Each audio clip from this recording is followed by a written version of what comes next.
Hello, പിന്നെ ഒരു week off day ആണ്. ഇന്ന് പ്രത്യേകിച്ച് പരിപാടിയൊന്നുമില്ല.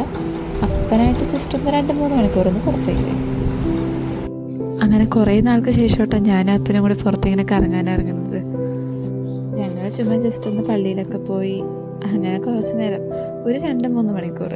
പിന്നെ അവിടെ നിന്ന് കഴിഞ്ഞ് ഇറങ്ങിയപ്പോഴാണ് സീ ഫുഡ്സിൻ്റെ ഒരു സ്പെഷ്യലായിട്ടുള്ളൊരു കടയുണ്ടെന്ന് അറിഞ്ഞത്, ഹോംലി മീൽസ്. അങ്ങനെ നേരെ അവിടെ പോയി ഞങ്ങൾ ഹാപ്പി ആയിട്ട് ലഞ്ചൊക്കെ കഴിച്ച് നേരെ തിരിച്ച് വീട്ടിലേക്ക് വന്നു. പോകുന്ന വഴി ചുമയെന്ന് പറഞ്ഞെങ്കിൽ എനിക്ക് 2 വരി പാട്ടൊക്കെ പാടുത്തന്ന് പഴയ പോലെ. മഞ്ഞിൻ പൂവേലിക്കൽ കൂടി കൊച്ചു വണ്ണാത്തി പുള്ളുകൾ പാടി താളം പീഡിക്കുന്ന വാലാട്ടി പക്ഷിക്ക് താലി കെട്ടുന്നല്ലേ നീ.